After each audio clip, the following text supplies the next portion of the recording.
지난 주말 애틀랜타를 포함해 미국 곳곳에서 격한 시위가 벌어졌습니다. 포틀랜드 시위대 과잉 진압으로 인종차별에 항의하는 시위대는 더 격해지고 있습니다. 지난 주말 시위대 사이로 한 차량이 돌진해 시위대를 위협하는가 하면 총격으로 20대 남성이 사망하기도 했습니다. 포틀랜드 시위대 과잉 진압으로 다시 달아오른 인종차별 항의 시위가 점점 더 격해지고 있습니다. 폭동 진압 훈련을 받은 전술 요원들이 시위대 진압에 투입되면서 신분을 위장해 시민을 연행하거나 혐의가 입증되지 않은 시민을 무차별적으로 체포하는 등 과잉 진압을 벌이고 있습니다. 포틀랜드 시장조차 연방 전술 요원들이 주 내에서 철수할 것을 요구하고 있지만 지난 22일 트럼프 대통령은 오히려 연방 요원의 투입을 늘렸습니다. 지난 주말 텍사스주 오스틴에선 시위 도중 총기를 겨누며 나타난 20대 남성이 다른 시민의 총에 맞아 숨졌습니다. 콜로라도주 오로라에서는 시위대 사이로 한 차량이 돌진하자 시위대가 돌진 차량을 향해 총을 쐈다가 시민이 맞아 다치는 상황도 벌어진 것으로 전해졌습니다. 미국의 코로나19 누적 사망자가 15만 명을 넘었습니다. 최다 사망자 발생 지역은 여전히 뉴욕주인데 확진 환자의 경우 캘리포니아주가 뉴욕주를 추월했습니다.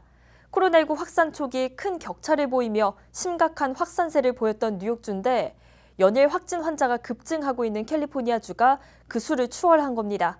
오늘의 코로나19 집계입니다. 미국의 코로나19 누적 사망자가 15만 명을 넘었습니다. 최다 사망자 발생 지역은 뉴욕주이고 뒤이어 뉴저지, 매사추세츠, 캘리포니아, 일리노이 순입니다. 주별 코로나19 확진 환자는 캘리포니아, 뉴욕, 플로리다, 텍사스, 뉴저지 순으로 많습니다.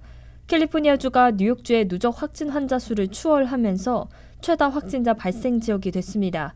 한편 아직 완치되지 않은 확진자, 즉 활성 환자는 플로리다, 캘리포니아, 텍사스, 애리조나, 조지아 순으로 많습니다. 오늘 오후 3시 44분 기준 미국 내 코로나19 누적 확진 환자는 440만 9,716명, 누적 사망자는 15만 140명으로 집계됐습니다. 어제 하루만 신규 확진 환자는 5만 6,130명 늘었고 신규 사망자는 451명 늘었습니다. 연일 신규 확진 폭증세를 이어가고 있는 조지아주에선 18세에서 29세 청년층의 확진세가 심각합니다. 어제 기준으로 18세에서 29세 청년층의 누적 확진은 4만 명이 넘었습니다.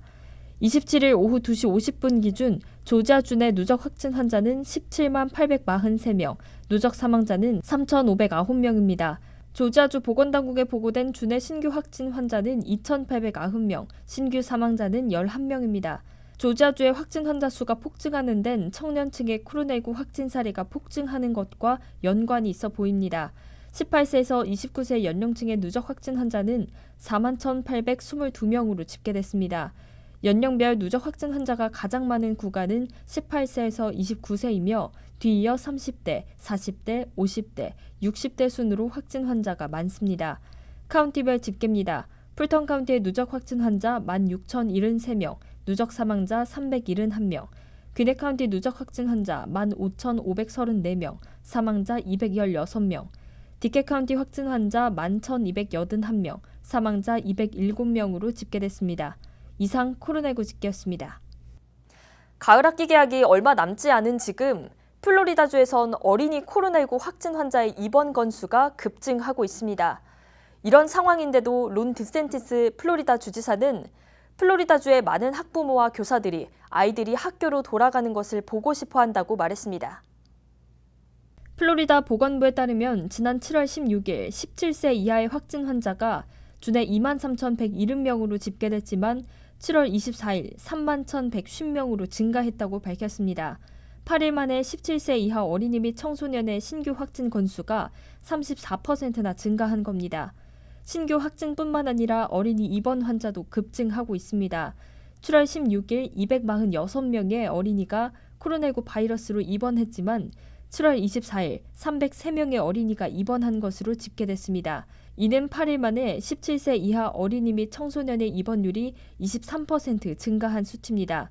한편 오늘 론 디센티스 플로리다 주지사는 마이크 펜스 부통령과 함께 가진 기자회견에서 플로리다주의 많은 학부모와 교사들이 아이들이 학교로 돌아오는 것을 보고 싶어 한다고 말했습니다. But there are a lot of parents who really want to see their kids have the ability to get into school. A lot of teachers really want to get back. There are some who have. 플로리다주에서 그동안 원격 학습을 해온 것에 대해 자랑스럽지만 동시에 아이들이 교실에 있지 않음으로써 많은 이득을 잃었다고 말했습니다. 백악관 태스크포스 데보라 벅스 박사는 과학자들이 10살 미만의 어린이들이 코로나19가 창궐하는 동안 집에 있었고 또래들과 떨어져 있었기 때문에 얼마나 빨리 바이러스를 퍼뜨릴 수 있는지에 대해선 아직도 연구 중이라고 밝혔습니다. 일주일간의 지연 끝에 공화당이 추가 경기부양 법안을 공개한다고 밝혔습니다. 해당 법안을 기반으로 민주당과의 협상이 진행될 것으로 전해졌습니다. 자세한 내용을 김용선 기자가 보도합니다. 공화당과 백악관이 오늘인 27일 중으로 추가 경기 부양 법안을 발표할 것으로 알렸습니다. 오후 5시 기준 아직 공개하지 않았습니다. 공화당 측은 지난 목요일에 법안을 발표할 것으로 알렸으나 공화당 내부에서 의견 통일이 난항을 겪으며 발표 시기가 미루어진 바 있습니다. 법안의 규모는 약 1조 달러로 전망되며 주요 내용으로는 경기부양 현금을 3월의 케어스법과 같은 조건으로 다시 지급하는 것과 실업수당을 이전보다 낮은 수준으로 지급하는 것, 학교에 대한 1,050억 달러 지원, 코로나19 검사에 16억 달러 지원, 기업에게 코로나19 감염에 대한 면책특권을 부여하는 것이 포함될 것으로 예상되고 있습니다. 실업수당에 대해 스티브 무누신 연방 재무장관은 2개월간 200달러의 실업수당을 지급하다가 이후에 이전 임금의 70% 수준으로 지급하는 방안을 고려 중이라고 밝혔습니다. 한편 공화당과 민주당 간의 논의가 시작되기도 전에 공화당 법안을 작성하는 데 일주일 넘게 걸리고 있어 우려의 목소리가 나오고 있습니다. 공화당이 오늘 발표할 법안과 지난 5월에 하원을 통과한 민주당 주도의 히어로즈법 사이에는 아직 큰 차이가 있는 만큼 법안이 공개된 이후에도 협상에는 난항이 예상되고 있습니다. 히어로즈법은 규모가 3조 달러이며 주요 내용으로는 경기부양 현금을 자녀에게도 1,200달러를 지급해 가정당 최대 6,000달러를 지급하는 내용, 600달러 실업수당을 내년 1월까지 연장하는 내용, 주정부에 1조 달러 지원하는 내용 등이 포함되어 있습니다. 상원이 8월 7일 이후에 휴정에 들어갈 예정인 만큼 휴정 전에 양당이 의견 차이를 좁히고 신속하게 법안을 통과시킬 수 있는가에 대해서 우려가 나타나고 있습니다. KTN 뉴스 김용성입니다. 바이오 업체 모더나와 국립알레르기 및 전염병 연구소가 공동으로 연구 중인 백신이 오늘 미국 최초로 3상 임상시험을 개시한 것으로 전해졌습니다. 약 3만 명이 참여하는 이번 임상시험에서 절반은 100 마이크로그램의 백신을 28일 간격으로 2번 투여받으며 나머지 절반은 플라시보, 즉 가짜 약을 받습니다. 조지아주 사바나시에서 최초의 참가자가 투여를 받은 것으로 전해졌습니다. 이전에 발표된 모더나의 백신이 초기 임상시험 결과에서는 모든 참가자에게서 면역 반응이 나타났으며 가벼운 수준의 부작용만 나타났던 것으로 전해졌습니다.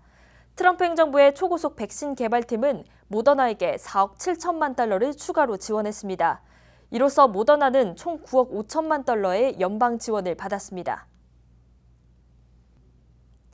연방이민세관단속국 ICE가 전면 온라인 수업을 진행하는 학교의 유학생들의 비자를 취소하겠다는 지침을 발표했다가 각계의 반발에 부딪히자 철회했던 바 있습니다.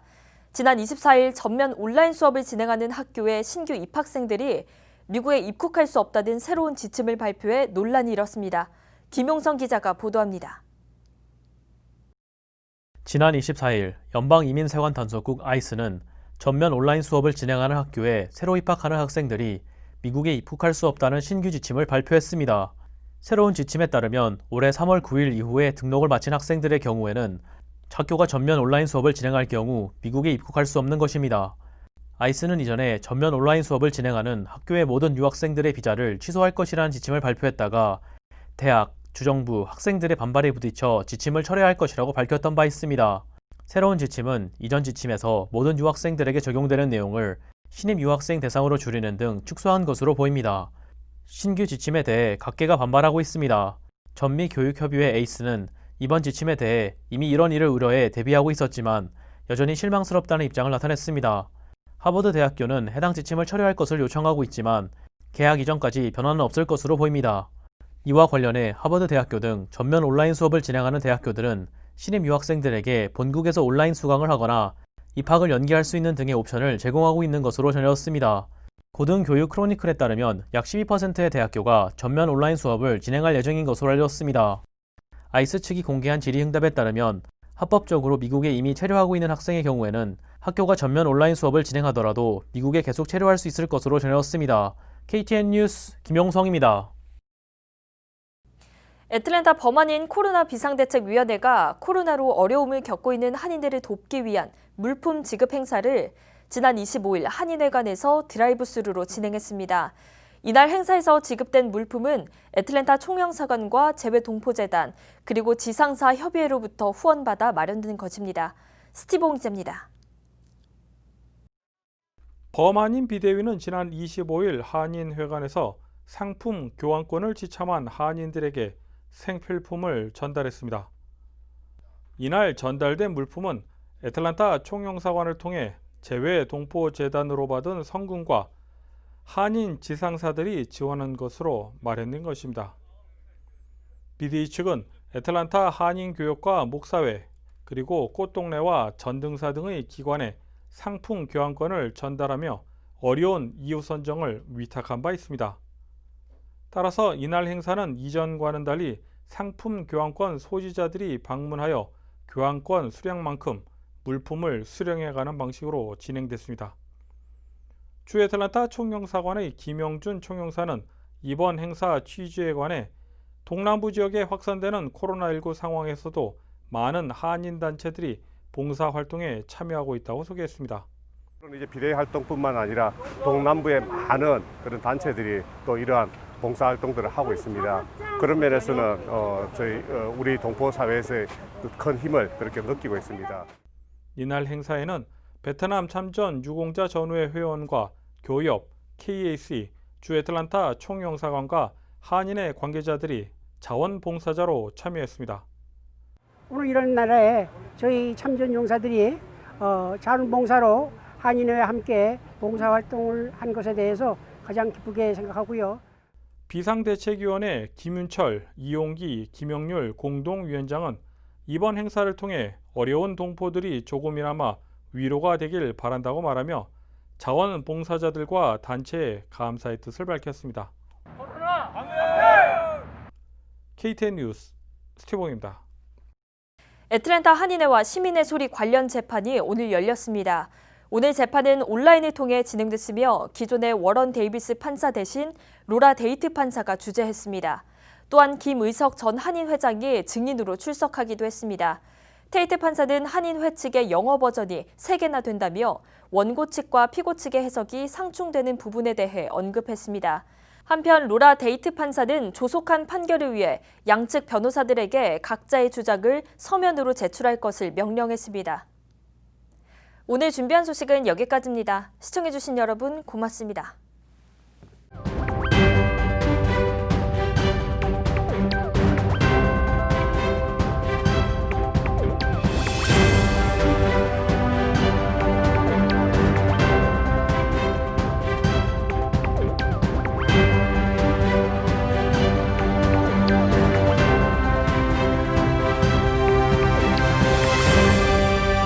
뉴스를 뉴스답게 KTN